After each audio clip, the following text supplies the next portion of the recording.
Jadi, gimana bisa kita ngerubah dunia kalau di kepala masing-masing 8 miliar manusia yang hidup ini, kita bisa nemuin dunia dalam versi yang berbeda-beda.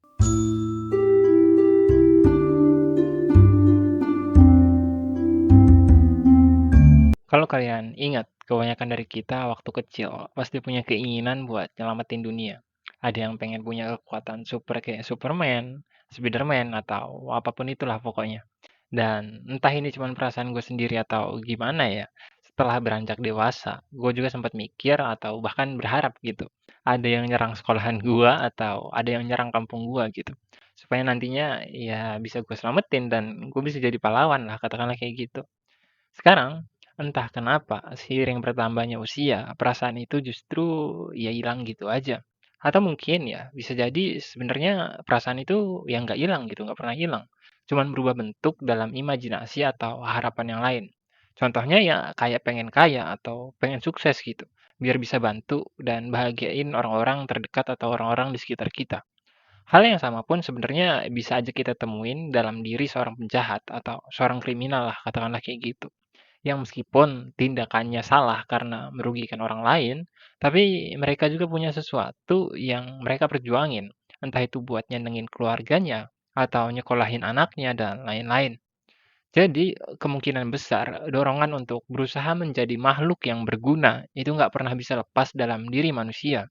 Meskipun jalannya ya bisa dibilang susah, berat, atau bahkan beresiko gitu, karena harus melanggar moral dan melanggar hukum yang berlaku. Tapi, kalau kita sejenak kembaliin imajinasi masa kecil kita tadi, dengan beranggapan bahwa kita punya kekuatan super dan masih pengen nyelamatin dunia atau ngerubah dunia lah, katakanlah kayak gitu. Kira-kira dengan cara apa kita bisa melakukan hal tersebut gitu? Atau bahasa gampangnya, ya gimana cara kita ngerubah dunia? Kenapa gue nanya kayak gitu? Karena mungkin kita nggak pernah bener-bener tahu yang terbaik untuk dunia itu sebenarnya kayak gimana. Kita mungkin tahu yang terbaik buat diri kita itu apa. Dan dari situ kita beranggapan kalau pandangan kita tentang hidup adalah ide yang terbaik dan harus disebarluaskan supaya dunia menjadi tempat yang lebih baik. Tapi faktanya ya, cara manusia memandang dunia itu ya beragam banget. Khususnya dengan pengalaman dan jalan hidup yang selama ini udah masing-masing orang tempuh gitu. Jadi apa yang kita anggap terbaik untuk dunia saat ini bisa jadi nggak cocok atau nggak relevan bagi kehidupan orang lain gitu yang punya pengalaman dan punya jalan hidupnya tersendiri. Jadi gimana bisa kita ngerubah dunia kalau di kepala masing-masing 8 miliar manusia yang hidup ini kita bisa nemuin dunia dalam versi yang berbeda-beda. Ada yang motivasi hidupnya uang, ada yang motivasi hidupnya kebanggaan, ada yang motivasi hidupnya itu cinta, ada yang motivasi hidupnya itu bayar kontrakan, cicilan, dan tunggakan. Ada juga yang motivasi hidupnya buat dapat pasangan kayak Z JKT48 gitu, dan lain-lain lah macam-macam pokoknya. Dari situ kita bisa lihat kalau misalnya ngerubah dunia itu berarti menyatukan 8 miliar kepala manusia atau 280 juta orang Indonesia yang masing-masing punya kepentingannya tersendiri dalam hidupnya.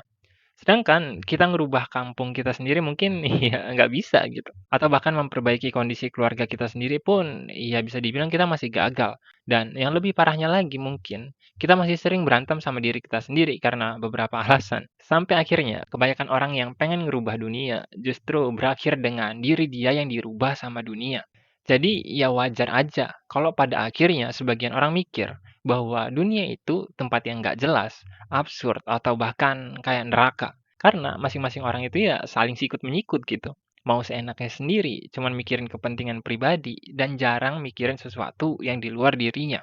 Meskipun nggak semua orang kayak gitu ya, faktanya kebanyakan orang memang kayak gitu. Bahkan dari kenyataan kayak gitu, kadang lahir orang-orang yang awalnya pengen ngerubah dunia nih jadi tempat yang lebih baik. Justru berubah jadi seseorang yang mandang dunia dengan tatapan sinis, yang lihat manusia tuh cuma sebagai kumpulan sampah rakus nggak berguna. Sementara orang-orang yang mungkin punya ilmu pengetahuan atau punya kebijaksanaan untuk merubah semua itu, justru milih buat hidup menjauh dari hiruk-pikuk peradaban. Entah itu ke desa, ke gunung, ke hutan, dan lain-lain. Karena mereka sadar kalau dunia itu makin kesini ya justru semakin rusak gitu. Dan akhirnya ya dengan kepergian orang-orang yang punya kemungkinan buat lakuin perubahan itu, justru dunia dikuasain sama orang-orang yang bisa dibilang ya nggak beres gitu. Yang manfaatin keadaan rusak tersebut untuk kepentingan pribadinya. Hingga ya lahirlah situasi yang kita lihat saat ini gitu, yang kita hadapin dan kita rasakan. Ketika politik, agama, pendidikan, kesehatan, ekonomi, dan semua aspek dan semua sektor yang mendasar dalam kehidupan manusia, justru mayoritas dipenuhi dengan kerusakan. Hal yang sama pun tumbuh dalam diri masyarakat kita. Saat kebanyakan dari kita lebih sering nyalahin satu sama lain gitu, saling merendahkan satu sama lain, saling bersaing demi ego, hasrat, kesombongan, dan rasa bangga masing-masing. Jadi, kalau sekarang kita memposisikan diri kita sebagai superhero nih, atau pahlawan super gitu, katakanlah kayak gitu. Kira-kira, apa yang harus kita lakuin? Dan kita harus mulai dari mana? Well, mungkin yang menjadi langkah paling awal adalah dengan menyadari kalau sebenarnya dunia itu memang udah nggak akan pernah bisa diselamatin. Lagian, ya siapa kita gitu? Kita punya kekuatan super aja enggak. Kita banyak uang juga, ya enggak gitu. Kalau Batman mah ya masih mending, dia nggak punya kekuatan super, tapi ya uangnya banyak banget. Jadi bisa pakai uangnya sebagai sumber daya dari kekuatannya. Lah kita, kadang pengen makan enak aja ya nggak kesampean gitu, atau harus mikir berulang kali dulu, boro-boro mau nyelamatin dunia dengan uang. Dan gua ngomong kayak gini serius ya, karena kita memang harus buang jauh-jauh pikiran yang bilang kalau kita bisa ngerubah dunia. Karena ya itu memang mustahil gitu. Tapi bukan berarti kemudian kita jadi orang yang nihilis atau terus nggak peduli apa-apa tentang dunia. Ya nggak kayak gitu juga. Waktu kita udah sadar kalau kita nggak bisa merubah dunia, hal selanjutnya yang bisa kita lakuin, yang rubah pandangan yang kita selama ini punya tentang dunia itu kayak gimana? Sebenarnya ya itu dasar utamanya. Dari situ mungkin ya kita bisa sedikit lebih mengerti. Kalau ngerubah dunia jadi tempat yang lebih baik itu ya memang mustahil. Tapi ngerubah dunia dalam hidup seseorang itu sangat amat memungkinkan buat kita lakuin. Sebenarnya konteksnya ya bisa dibilang sama aja, ngerubah dunia gitu.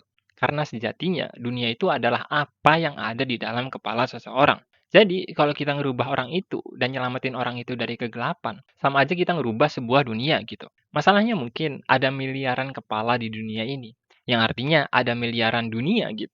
Di Indonesia sendiri ada 280 juta kepala lebih, yang artinya ada 280 juta dunia. Dan di kota kita mungkin ada ribuan kepala, yang artinya ribuan dunia juga.